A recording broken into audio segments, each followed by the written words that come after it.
রাসূল সাল্লাল্লাহু আলাইহি ওয়াসাল্লাম বলছেন, নিয়ামাতান মাকবুনুন ফীহিমা কাসীরুম মিনান নাস, দুইটি অনুগ্রহ ছিল আল্লাহর পক্ষ থেকে, মানুষ তাতে ধোঁকায় পড়েছে। আল্লাহর পক্ষ থেকে ছিল দুইটি অনুগ্রহ, মানুষ তাতে ধোঁকায় পড়েছে। অনুগ্রহ এক, as-sihhatu, শরীরের সুস্থতা। আমি মানুষকে শরীরের সুস্থতা দান করেছি, আমাকে একটু জানবে বুঝবে এই জন্য, কোরআন তেলাওয়াতের জন্য, একটু হাদিস পড়ার জন্য, সুবহানাল্লাহ আলহামদুলিল্লাহ বলার জন্য। কিন্তু সেইটুকু সময় কাটালো টিভি দেখে, কিন্তু সেই সময়টুকু কাটালো তাস খেলিয়ে, সেই সময়টুকু কাটালো দাবা খেলে, এতেও প্রতারণায় পড়েছে। আর এক অল ফারাক, অবসর। একটা মানুষ সকাল 9টায় বাড়ি থেকে বের হয় ব্যবসা উদ্দেশ্যে, রাত 10টায় আসে, এটা হলো তার কর্ম। আর রাত 10টার পর থেকে পরের দিন সকাল 9টা পর্যন্ত অবসর। এই অবসর সময়টুকু খেলতামাশার জন্য নয়, এই অবসর সময়টুকু টিভি দেখার জন্য নয়, এই অবসর সময়টুকু ঘুমানোর জন্য আর তাসবিহ তাহলিল জিকির আজকার কোরআন তেলাওয়াতের জন্য। মানুষ দুইটি অনুগ্রহকে ভুল বুঝেছে। এক, শরীরের সুস্থতা। দুই, মানুষের জীবনে অবসর।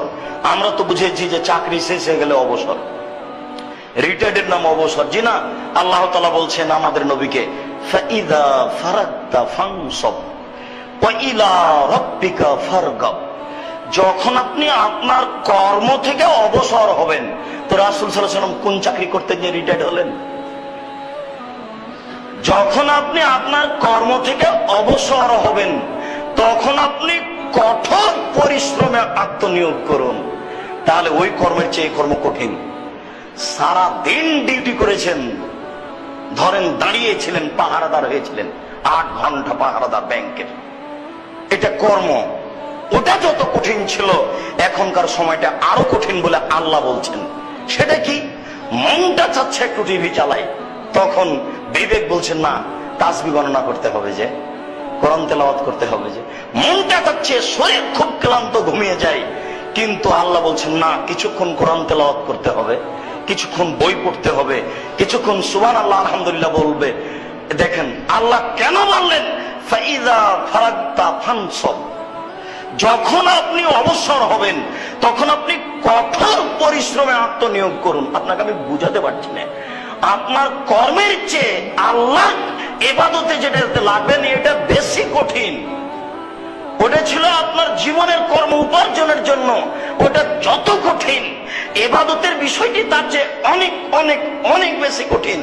এরপরে তিনি বলছেন ওয়া ইলা রাব্বিকা ফারগাব, আপনি আপনার প্রতিপালককে যেটা বলতে চাচ্ছেন সেটা কাকুতি মিনতি করে বিনয়ের সাথে চোখের পানি ফেলে বলুন, এমনি হবে না।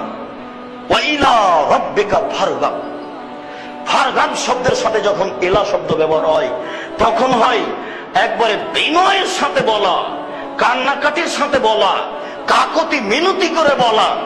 সম্মানিত মসজিদের মুসল্লি, আমরা চাকরি করি, ব্যবসা করি, এখন রিটায়ার্ড হয়ে গেছে, আর ব্যবসা করতে পারি না, তাই আমরা অবসর। এই কথা ভুল।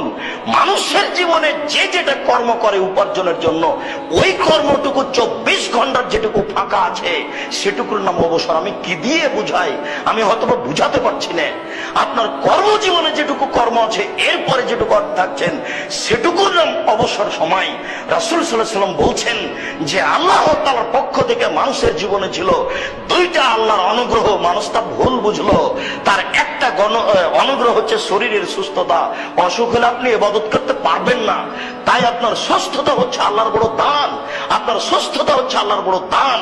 এরপর আপনি অবসর, কর্ম থেকে যেটুকু আছেন এটুকু অবসর, এটুকু আপনি টিভি দেখিয়েন না, এভাবে খেলা দেখে সময় কাটায়েন না। মুহাম্মাদুর রাসূলুল্লাহ, লা ইলাহা ইল্লাল্লাহ মুহাম্মাদুর রাসূলুল্লাহ।